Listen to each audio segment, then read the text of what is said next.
experience every moment through our voice. গল্পে খুঁজে পাবে ভালোবাসার স্পর্শ। পরবর্তীতে তিনি প্রশাসনের কাছে সৈন্যদের উপযুক্ত আবাসস্থল চান।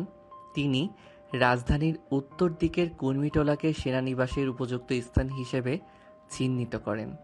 দিনের পর দিন পরিশ্রমের মধ্য দিয়ে এখানে জঙ্গল পরিষ্কার করে ব্যারাক, প্যারেড গ্রাউন্ড ইত্যাদি গড়ে তোলা হয়। তার একক সংগ্রামে যদি সেনাবাহিনীর এত প্রসার হয়েছে, তাহলে আমাদের দলগত প্রচেষ্টার ফলে কত কিছুই না সম্ভব। যদি থাকে ইচ্ছাশক্তি, দেশপ্রেম, তাহলে আমাদের দ্বারাই বাংলাদেশ প্রশাসন অনেক সুনাম অর্জন করবে। আমাদের ভয় পেয়ে পিছিয়ে গেলে হবে না। বাঙালি জাতি আমাদের উপর যে ভরসা স্থাপন করেছে, তার যোগ্য প্রতিদান আমাদেরকেই ফেরত দিতে হবে। দেশদ্রোহীর ভূমিকায় থাকা সকলকে আইনের আওতায় এনে পূর্ণাঙ্গ শাস্তির ব্যবস্থা করতে হবে। এমনভাবে সংগ্রাম করতে হবে পুরো বিশ্ব যেন অবাক চোখে তাকিয়ে থাকে বাংলাদেশ সেনাবাহিনীর দিকে। আমাদের জীবন যুদ্ধের সামিল, শেষ নিঃশ্বাস পর্যন্ত যুদ্ধ করে যেতে হবে। কথাগুলো শেষ করেই জিয়াউল আবারও হাসল। মাথা ঝুঁকে ধন্যবাদ জানাতেই নুরুল আলম সিদ্দিকী রাগী কণ্ঠে বললেন, তোমাদের বলেছিলাম কারোর সামনে মাথা ঝুঁকাবে না, সে হোক মস্ত বড় পালোয়ান। তোমাদের দায়িত্ব হলো কর্মকর্তাদের সম্মান জানিয়ে স্যালুট দেওয়া, মাথা ঝুঁকে নিজেকে কৃতদাস প্রমাণ করবে না। এবার যার যার কাজে যাও। সদস্যবৃন্দ চলে যেতেই নুরুল আলম সিদ্দিকী মাথার টুপিটা খুলে ফেললেন। জিয়াউল ছেলেটা তার খুব পছন্দের। শুনতে শুনতে কেমন মনের মধ্যে গেঁথে নিয়েছে। চেয়ারে হেলান দিয়ে চোখ বুঝে নিতেই তার নেত্রপল্লবে ভেসে ওঠে কঠোর এক মুখশ্রী। ঈষৎ কেঁপে ওঠেন তিনি। চোখ খুলে টেবিলে থাকা পানির গ্লাসটা হাতে তুলে নেন। ঢকঢক করে পুরো পানি পেটে চালান করেই উঠে দাঁড়ান। অতীত মনে করলে বুকে শুধু পোড়ায়। হাঁটার জন্য পা বাড়াতেই পেছন থেকে ভেসে আসে কোনো এক গম্ভীর কণ্ঠ। আব্বু। নুরুল আলম সিদ্দিকের মুখে আপনা আপনিই হাসি ফুটল। পেছনে ঘুরে ছেলের মুখ দেখে হাসি চওড়া করে এগিয়ে আসলেন, বললেন, এখনই চলে আসলে? আমার 3 মাসের বিরতি চাই আব্বু, অ্যাট এনি কস্ট। ছুটি মঞ্জুর করার দায়িত্ব তোমার। মায়ের সাথে সফরে যাব, অনেকদিন সময় দেওয়া হয় না আম্মুকে। আমিও একঘেয়েমি কাটাতে চাই। নুরুল আলম সিদ্দিকী কিছুক্ষণ ভাবলেন। 3 মাসের ছুটি একটু জটিলই হবে, তবে চেষ্টা করতে তো ক্ষতি নেই। ছেলে যে নিজের জন্য কিছুটা সময় চেয়েছে, এই অনেক। মাথা নেড়ে সায় জানাতেই দুজন মানুষ দুদিকের পথ ধরল। তবে দুজনার ঠোঁটের ভাঁজে সূক্ষ্ম এক হাসি। প্রকৃতিতে এখন গধূলি বিকেলের শুরু। বাংলার জল, মাটি, হাওয়ায় অকৃত্রিম সুধা, রূপ, রস, গন্ধ একেবারে ঢেলে দিয়েছে যেন। আজ সূর্যের তেজ নেই বললেই চলে। বৈশাখের তাপদাহ আজ ছুটি নিয়েছে। ঠান্ডা প্রকৃতি যেন আগ থেকেই জানান দিচ্ছে কাল বৈশাখী ঝড়ের আগমন। নোমানের পাশেই থমথমে মুখ নিয়ে বসে আছে আরব। এদিকে প্রকৃতির শান্ত রূপে নিজেকে মানিয়ে নিয়ে নোমানও শান্ত দৃষ্টি ফেলে ফোন দেখে যাচ্ছে। গাড়িতে বসেও বার কয়েক শাসানো হয়েছে তাকে, তবে সেসবে পাত্তা সে দেয়নি। হুট করেই ফোনটা পকেটে ঢুকিয়ে কনস্টেবলকে গাড়ি থামাতে বলে নোমান।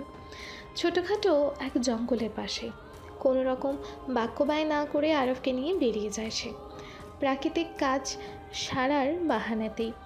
আরব কিছুক্ষণ অবাক চোখে নোমানকে দেখেই বলল,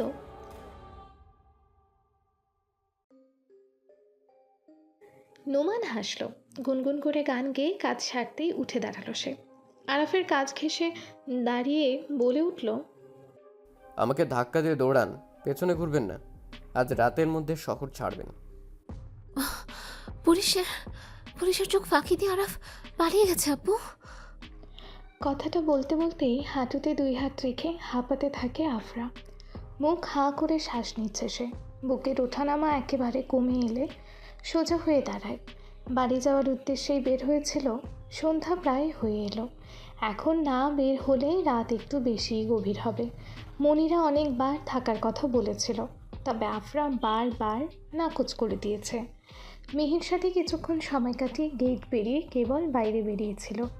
কয়েকজন প্রতিবেশীকে আরফের ব্যাপারে আলাপ করতে শুনে ফেলে, আর এক মুহূর্তেও দেরি না করে ছুটে আসে বাড়ির ভেতর। মিহিকে তখন খাইয়ে দিচ্ছিল মনিরা। কথাটা শোনা মাত্রই তার হাত থেমে যায়। অবিশ্বাস্য দৃষ্টিতে আফরার দিকে তাকাতেই আফরা পরপর দুবার মাথা নাড়ে। কানে কথাটা কেমন ঝনঝন করে বাজে। মনের মধ্যে ভয়গুলো যেন চেপে বসেছে।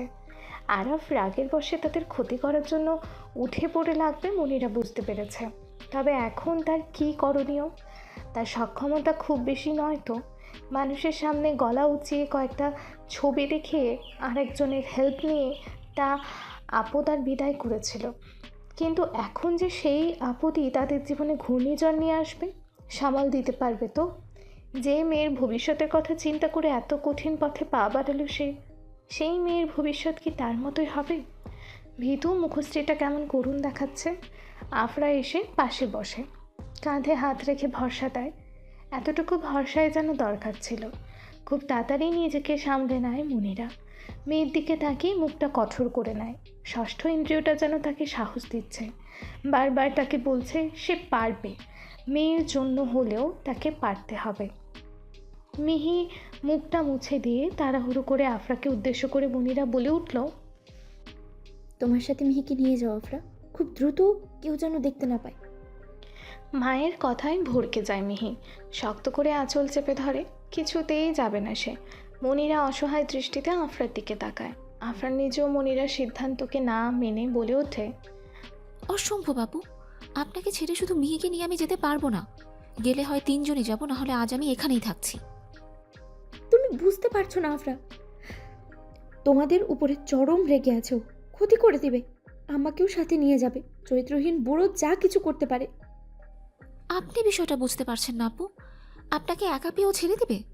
এর বদলে আমরা একসাথে থাকি, দুজন কনস্টেবলও তো আছে, আসলে একদম জবাই করব। মনিরা চুপচাপ কিছুক্ষণ ভেবে ঘর থেকে বের হয়ে গেল। ভেবেছিল এবার বুঝি একটু স্বস্তি মিলবে, তার হলো না।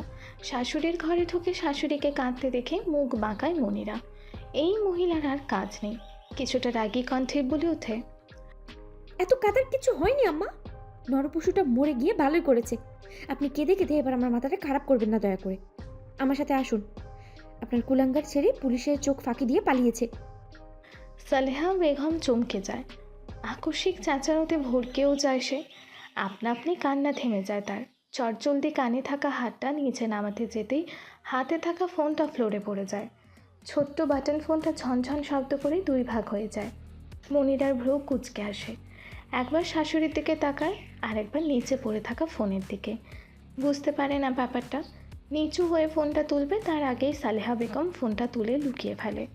মনিরার সন্দেহটা গাঢ় হয়, তবে কিছু জিজ্ঞেস করার আগেই শাশুড়ির কথাই থেমে যায়। চলো, কোথায় যাবে? চলো। মনিরা নড়ে না, চোখ ছোট ছোট করে সালেহা বেগমের দিকে তাকিয়ে থাকে। সালেহা বেগম ভুতু মুখশ্রী নিয়ে হাঁসফাঁস করে, এমন তীক্ষ্ণ দৃষ্টি নিতে পারে না। বিছানায় বসে পড়তেই মনিরার চমকে যায়। পা চালিয়ে এগিয়ে যেতেই সালেহা বেগম জোরে জোরে শ্বাস নিতে নিতে বললেন, আমাকে কিছু জিজ্ঞেস করো না মা, আমি বলতে পারবো না এখন, কিন্তু খুব তাড়াতাড়ি জানবে সবটা। আমি অপেক্ষায় থাকবো আম্মা, আপনি হাইপার হবেন না। আমি আর কিছুই জিজ্ঞাসা করবো না, আমি আপনাকে বড্ড বিশ্বাস করি আম্মা। সালেহা বেগম নিবিড় দৃষ্টিতে মনিরার দিকে তাকান। আমি আপনাকে বিশ্বাস করি আম্মা, কথাটায় কতটা ভরসা ছিল। সালেহা বেগম শক্ত হাতে মনিরার হাত আঁকড়ে ধরেন, ভরসার কণ্ঠে বলে ওঠেন, আমি তোমার বিশ্বাসের মান রাখবো মা। আমার মেয়ে আর নাতনির কোনো ক্ষতি আমি হতে দেব না। এমন সুন্দর একটা জীবন তোমাকে উপহার দেব, এতদিনের কষ্ট, যন্ত্রণা, হাহাকারগুলো প্রাপ্তির কাছে মিলিয়ে যাবে, হারিয়ে যাবে। মনিরার মনে আশার সঞ্চার হয়। ভবিষ্যৎ প্রাপ্তির কথা স্মরণ করেই খুশিতে দু চোখ চিকচিক করে ওঠে। শাশুড়ির হাতের সাথে মিলিত হাত দুটো ভরসার বাঁধনকে আরেকটু শক্ত করে। দরজায় দাঁড়িয়ে শাশুড়ি বৌমার এমন মুহূর্ত দেখে আফরার চোখ ভিজে আসে। বুকে কেমন ব্যথা সৃষ্টি হয়, না পাওয়ার যন্ত্রণাগুলো অশ্রু হয়ে চোখ দিয়ে প্রবাহিত হয়। খুব তাড়াতাড়ি নিজেকে সামলে নেয় আফরা। এই দুনিয়ায় চোখের জলের কোনো মূল্য নেই, না আছে ইমোশনের। বাঁচতে হলে লড়ে যাও। দরজায় পরপর তোপার টোকা দেয়। সালেহা বেগম ও মনিরা দুজনেই কিছুটা অপ্রস্তুত হয়ে পড়ে। আফরা বাইরে দাঁড়িয়েই বলল, আপু, আমাকে একটু বাইরে যেতে হবে, খুব তাড়াতাড়ি ফিরে আসবো। আর আমার সাথে আরও একজন আসতে পারে, আপনাদের কোনো অসুবিধা হবে না তো? মনিরা হেসে ওঠে। এই মেয়েটার সাথে কথা বললে সময়টা তার বেশ যায় তার। আফরার দিকে আস্তে আস্তেই বলল, শোনো মেয়ের কথা, অসুবিধা হবে কেন? তুমি যে থাকতে রাজি হয়েছ এটাই তো আমাদের জন্য অনেক। সাবধানে যাবে কেমন? আফরা মাথা নেড়ে চলে যায়। এত মধুর কথা যেন তার সহ্য হয় না। তার সাথে কঠিন তিক্ত কথাগুলোই মানানসই। গেট পেরিয়ে বাইরে বের হয়েই চারপাশে নজর ঘোরায়। আজ বাইরে বেরোনোর কোনো ইচ্ছে ছিল না। হুট করে মীরার ফোন এলো। কড়াকড়ি কিছু কথা শুনিয়ে বাড়ির বাইরে বের হতে বলল। বিপরীতে সে কিছু বলার সুযোগও পেল না। অগত্যা অনিচ্ছা সত্ত্বেও তাকে বের হতে হলো। এখন মেয়েটারই খবর নেই। ভাবতে ভাবতেই ফোন বেজে উঠল তার। হাতে থাকায় জলদি ফোনটা রিসিভ করে কানে ধরল। অপর পাশ থেকে মীরা বলল, এগিয়ে আয়, বাইক নিয়ে দাঁড়িয়ে আছি। নিজে থেকেই ফোন কেটে দেয় আফরা। ফোনটা ব্যাগে ঢুকিয়ে পা চালিয়ে হাঁটতে থাকে কিছু দূর যেতেই মীরাকে দেখতে পায়। বাইকের ওপর শুয়ে শুয়ে পা নাচাচ্ছে, হয়তো গুনগুন করে গান গাইছে। বিরক্তি ফুটে ওঠে আফরার চোখে মুখে। মেয়েটাকে কতবার বারণ করেছে এভাবে বাইকের ওপর শুয়ে না থাকতে, তার কথা কানেই তোলে না। কাছে গিয়ে আফরাও মীরার হাতে থাপ্পড় বসিয়ে দেয়। কিছুটা ভয় পেয়ে ওঠে, বসতে গিয়ে নিচে পড়ে যায় মীরা। রেগে যায় সে, সহজ ভাষায় একটা গালি দিয়ে বলে ওঠে, এক থাপ্পড়ে কানের পর্দা ফাটিয়ে দেবো। বেয়াদব, ম্যানার্স শিখিসনি? এক লাথি দিব, তুই নিজে ম্যানার্স শিখে যাবি। বাইকের উপরে ভেবে শুয়ে থাকতে বারণ করেছিলাম? বখাটেদের মতো ব্যবহার করিস। এসব আমার চক্ষুশুল, তুই জানিস। তারপরেও কেন? তোর অবাধ্য হতে ভীষণ ভালো লাগে। আমি যদি বকাটেদের মতো ব্যবহার করি, তুমি কম কিসে? আদিল মাহমুদের সাথে কেমন আচরণ করো জানি না আমি? হ্যাঁ, আসছে সাধু সাজতে। তুই তো আরো নিম্নমানের বকাটে।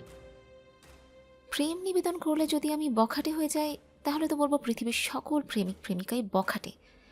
এরকম ট্যাগ পেতে মন্দ লাগে না। আফরার পাল্টা জবাবে মীরা মুখ বেঁকায়। নানা বাড়ির গল্প মামার কাছে করতে থাকে।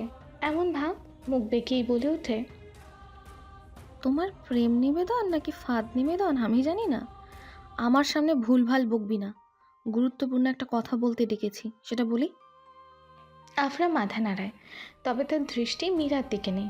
সে তো ঘুরছে কিছুটা দূরে দাঁড়ানো কালো গাড়িটার ওপর। সারাদিনের অপেক্ষা যেন আফরা শেষ হলো।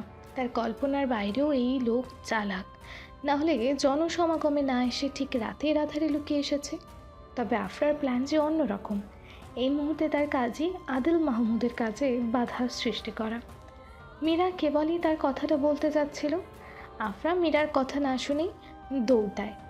এক দৌড়ে কালো গাড়িটার সামনে গিয়ে থামে। ভেতরে উকি দিয়ে দেখে কেউ নেই। আশেপাশে তাকায়, না, মানুষটার ছায়াও দেখতে পাচ্ছে না। কিছুক্ষণ অপেক্ষা করে ফলাফল শূন্য। হুট করে গাড়ির দরজা খুলে ভেতরে বসে পড়ে। চমকে দেওয়া যাক, আফরার কাজ দূর থেকেই দেখে মীরা রেগে ফেটে পড়ে।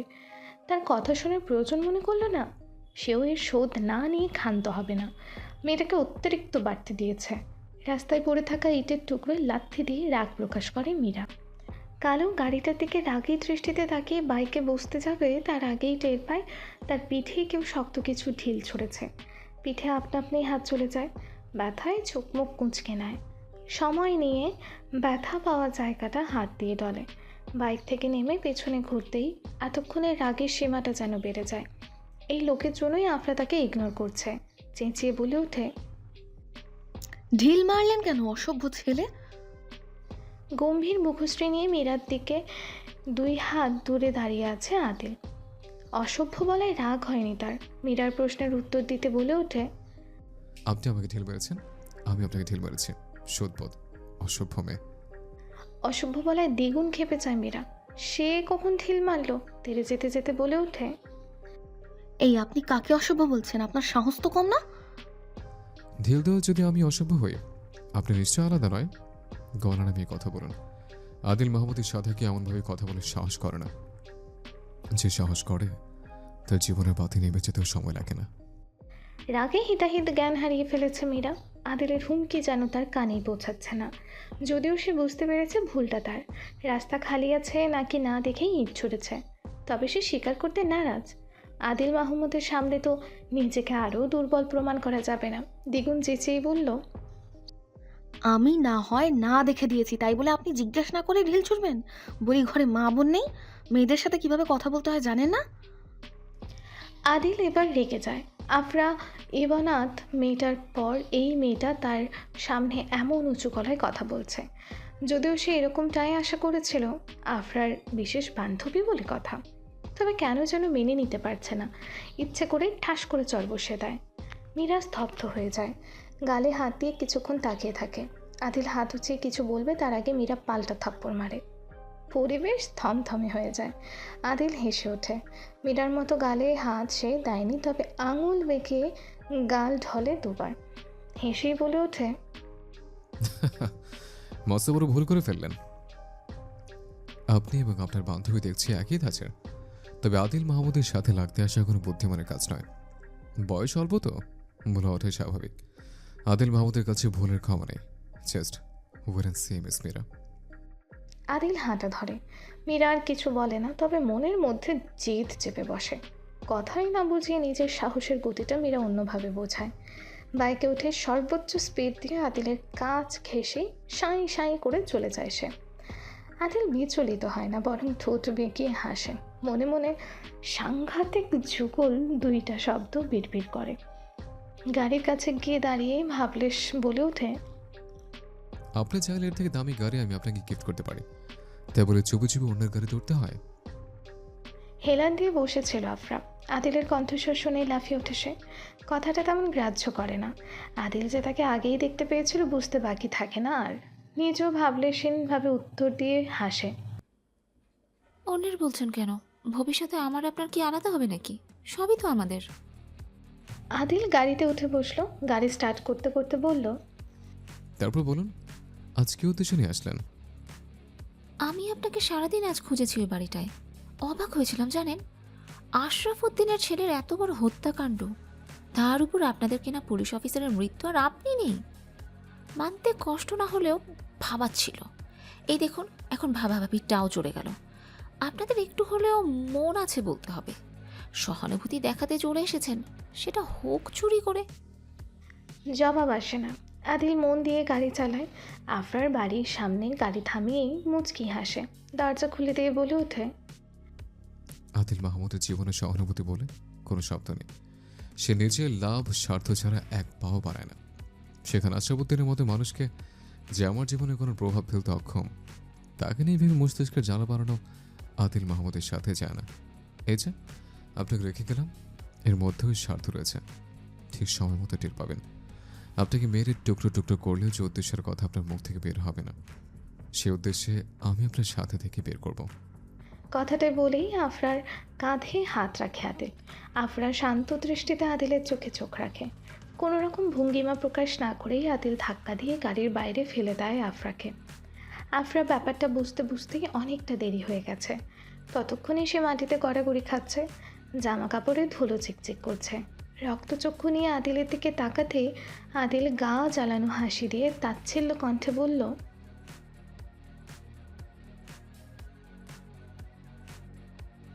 গাড়ি ছোটায়। আফরা তাড়াহুড়ো করে উঠে দাঁড়ায়। উন্মাদের মতো এই দিক ওই দিক তাকিয়ে কিছু খুঁজতে থাকে, পায় না। বিশ্রে একটা কালি দেওয়ার আগেই কেউ তার দিকে ইটের টুকরো বাড়িয়ে দেয়। আফরার সাথে সাথে হাতে তুলে নেয়। কিছুটা দৌড়ে গিয়ে ঢিল ছুঁড়ে মারে। আঁকাবাঁকা সরু রাস্তা হওয়ায় আদিল বেশি পথ যেতে পারেনি। অনায়াসে সে কেউ ধরতে পারবে, সেখানে ঢিল তো অনেক। ঝনঝন শব্দ করে পেছনের কাঁচ ভেঙে যায়। আফরার ঠোঁটের ভাঁজে পাল্টা অপমান করতে পেরে জয়ের হাসি দেখা যায়। গাড়ি থামে। আদিল দরজা খুলে উকি দিতেই আফরা চিৎকার করে বলে ওঠে, আমার স্থানটা নিশ্চয়ই বুঝে গেছেন। আপনাকে ভাবে ভাঙার, উপস, আপনার ভাঙাচোরা দিলটা জোড়া লাগানোর জন্যই হয়তো আপনার ইব্রাতের সৃষ্টি হয়েছে। টাটা। আফরা ফ্লাইং কিস ছুড়ে দেয়। পাশে থাকা মীরা খিলখিল করে হেসে ওঠে। দুই বান্ধবী হাতে হাত রেখে বাড়ির ভেতর চলে যায়। আদিল গাড়ি থেকে নামে না, ওভাবেই গাড়ি চালিয়ে নিজের গন্তব্যে পৌঁছে যায়। বড়সড় এক পরিকল্পনাও এঁকে ফেলে। দূর থেকে যুদ্ধ আর কতদিন, এবার প্রতিপক্ষকে সামনাসামনি কাছাকাছি রাখা যাক, খেলাটা বেশ জমে যাবে। রাত 9টা। বেশ রাত হয়নি। নুরুল আলম সিদ্দিকী সবে কোয়ার্টারে ফিরেছেন। ছেলেকে ডাইনিংয়ে বসে থাকতে দেখে তিনি হাসেন। প্রিয়জনের জন্য না খেয়ে বসে থাকা দৃশ্যগুলো ভয়ঙ্কর সুন্দর। কতটা ভালোবাসা মেশানো মুহূর্তগুলো। তিনি এগিয়ে গিয়েই ছেলের পাশে বসলেন। সে জানে এখনই ছেলে তার রাগ করবে, দুটো কথাও শোনাবে। সে তো ইচ্ছে করেই এমন করে। ছেলের বকাগুলো শুনলে মনে হয় তার অতি প্রিয় মানুষটা বুঝে আবারও তার ছেলের রূপে ফিরে এসেছে। তারই তো প্রতিচ্ছবি দেখতে পান তিনি। নুরুল আলম সিদ্দিকের ভাবনা মতো কোনো কাজই করল না আফিফ, বরং শান্ত স্বরেই বলল, তুমি যেটা চাইছো সেটা আজ হবে না। ছুটি মঞ্জুর হলে তবেই এসব হবে। নুরুল আলম সিদ্দিকে উঠে পড়েন, কোনো জবাব দেন না, নিজের ঘরে চলে যান। আফিফ তাকিয়ে থাকে বাবার চলে যাওয়ার দিকে। সে জানে মানুষটা তাদের দূরে চলে যাওয়ার কথা মনে করেই মন খারাপ করছেন। তবে আর কতদিন এমন বন্দিদশায় থাকবে? এবার একটু প্রাণ ভরে শ্বাস নেবে সে, মাকে সুন্দর কিছু মুহূর্ত উপহার দেবে। ভাবতে ভাবতেই নুরুল আলম সিদ্দিকের আগমন ঘটে। চেয়ার টেনে বসতে বসতে বললেন, 3 মাসের জন্য সম্ভব নয় আব্বু। কর্তৃপক্ষ 2 মাসের ছুটি মঞ্জুর করবে মনে হয়। তবে যে কোনো সময় ফোন মেইল আসলে কাজে জয়েন করতে হবে। তোমাকে বলেছিলাম এ পেশা বেছে নিও না। দেশের সেবায় একবার সরকারিভাবে নিজেকে নিয়োজিত করলে নিজের পার্সোনাল সময় বলে কিছু থাকে না। দেশপ্রেম, দেশের মানুষের কথা চিন্তা করে প্রতিটা মুহূর্তে প্রস্তুত থাকতে হয়। কখন না যুদ্ধের ডাক আসে। বাবার কথা সত্য। যুক্তি আছে জেনেও আফিফ চুপ থাকে না, বরং পাল্টা যুক্তি দাঁড় করিয়েই বলে ওঠে, আমি যদি নিজেকে ভালোবাসতে না পারি, অন্য একজন রক্তে মাংসে করা মানুষকে কিভাবে ভালোবাসবো আব্বু? যে সরকারের কথা মতো নিজের জীবন ঝুঁকিতে রেখে এত এত মিশন কমপ্লিট করেছি, সেই সরকার যদি আমার ব্যক্তিগত সময়ের জন্য কিছুটা সময় না দিতে পারে, এমন সরকার দিয়ে আমি কি করব? এত এত পদবি, এত এত সম্মাননা দিয়ে আমার কি হবে যদি জন্মদাত্রী মাকেই ভালো রাখতে না পারি? আপনার কাছে দেশের মানুষ সবার আগে হলেও আমার কাছে আমার পরিবার আগে। স্বার্থপর দুনিয়ায় সাধারণ জনগণও গালি দিয়ে কথা বলতে ভুলে না। আমরা কেন চুপ থাকবো? ভাত মাখতে থাকা হাত থেমে যায় নুরুল আলম সিদ্দিকের। কতটা বছর সে দেশের সেবায় নিয়োজিত আছে? না নিজেকে কখনো সময় দিয়েছে, আর না পরিবারকে সময় দিয়েছে। কীভাবে তার ছোট ছেলেটা বড় হয়ে তার পথ অনুসরণ করলো? সময় যেন এক ছুটে চলে গেল। ছেলেটা তার আদর্শে বড় হয়েছে, তবে একটা দিকেই তার সাথে ভিন্ন। দেশের জন্য সে নিজেকে, পরিবারকে কোরবান করতে রাজি, তবে তার ছেলে পরিবারের জন্য নিজেকে কোরবান করতে রাজি। দেশের প্রতি হঠাৎ এত ক্ষোভ কেন তিনি বুঝলেন না। ছেলের ভেতরে সত্তাটা নাড়িয়ে দিতে বললেন, তুমি না একসময় দেশের জন্য দেশদ্রোহীর বুলেটের সামনে বুক পেতে দিয়েছিলে? নিজের সেনা বন্ধুদের সেফ রাখতে জ্ঞান থাকা পর্যন্ত লড়াই করেছো। তাহলে আজ এমন ক্ষোভের কারণ কি আব্বু? নাকি চাপা অভিমান হয়েছে বাবার প্রতি?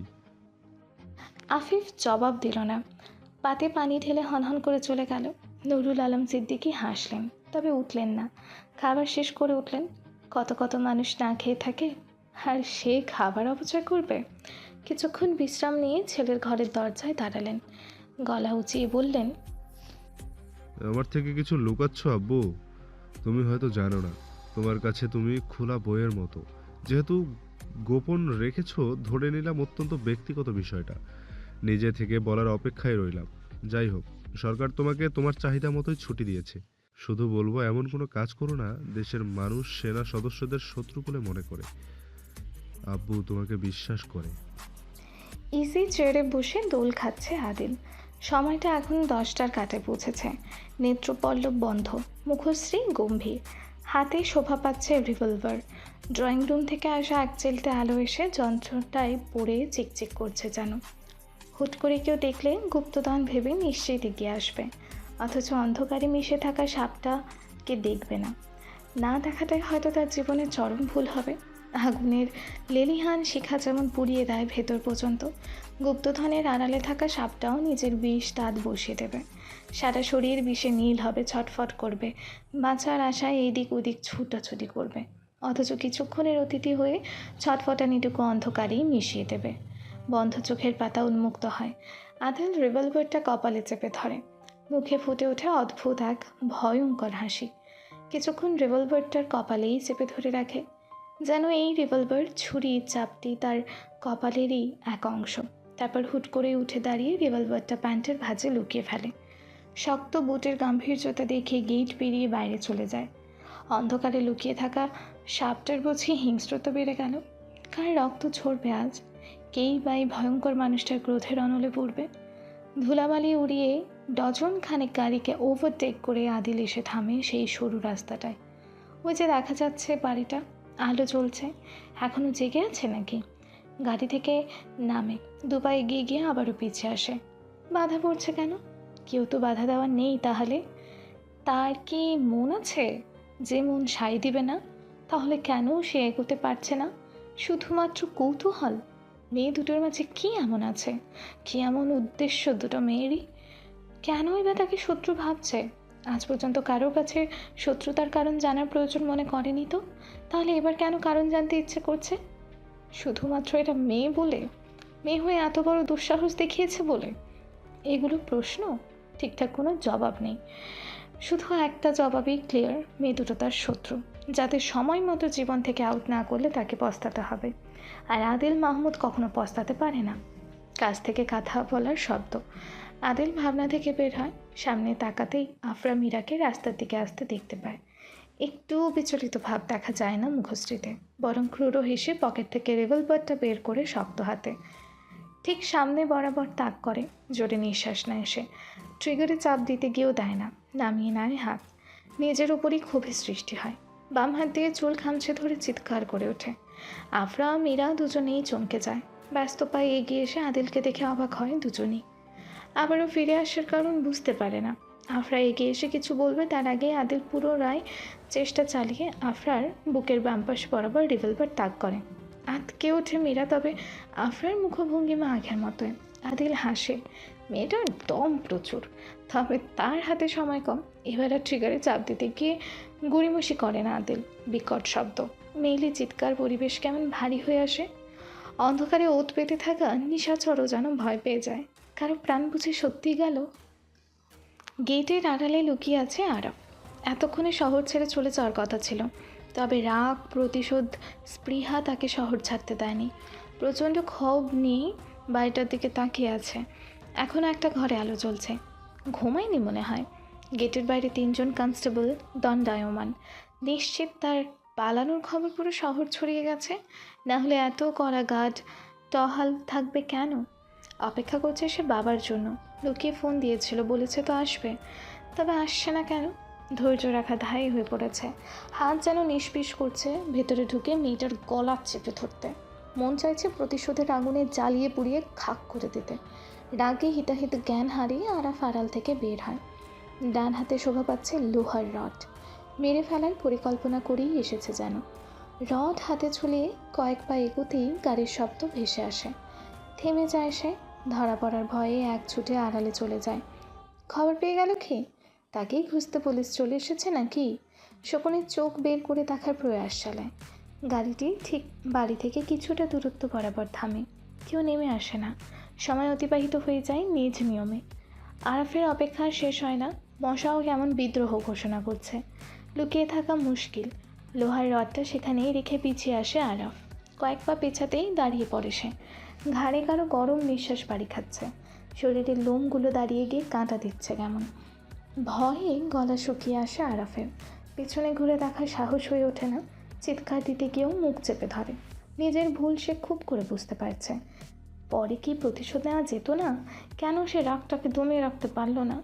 নিজেকে প্রশ্ন করতে করতে আরাফ টের পায় তার পেছনে কেউ নেই। চট করে ঘুরে দাঁড়ায়। আশেপাশে কারো অস্তিত্বের দেখা মেলে না। স্বস্তির নিঃশ্বাস ফেলে বুকে হাত রাখে সে। সবটাই তার মনের ভুল। ভয় মনের মধ্যে একদম জেঁকে বসেছে, তাই হয়তো ভুলভাল দেখছে। মনকে নিজের মতো বুঝ দিয়ে সাবধানে পা ফেলে এগিয়ে যায় আরাফ। সিদ্ধান্ত কিছু দিনের জন্য শহর ছেড়ে অন্যত্র লুকিয়ে থাকবে। পরিবেশ ধীরে ধীরে ঠান্ডা হলে আবারও ফিরে আসবে সে। নিজের প্রতিশোধ নিতে ঠিক ফিরে আসবে। বাড়িটার দিকে আবারও ঘুরে তাকায় আরাফ। চোখ যেন জ্বলে ওঠে। দাঁতে দাঁত চেপে বিড়বিড় করে বলে ওঠে, খুব শান্তিতে আছিস না? আমাকে ফাঁসিয়ে দিয়ে কতদিন থাকবি? 1 মাস, 2 মাস, 6 মাস, বড়জোর 1-2 বছর। তারপর আমি ফিরব। তোদের মা মেয়ের জীবন অতিষ্ঠ করতে আমি আবার ফিরব। তোকে কলঙ্কিত করে সমাজের চোখে নিচে নামিয়ে এমন কেচ্ছা রটনা করব, তুই নিজে থেকে আত্মহত্যা করতে চাইবি বারবার। তবে আমি তোকে এত সহজে ছেড়ে দিব না। মনের ক্ষোভ না মেটা পর্যন্ত তুই আমার বন্দিনী হয়ে থাকবি। তখন বুঝবি কি ভুল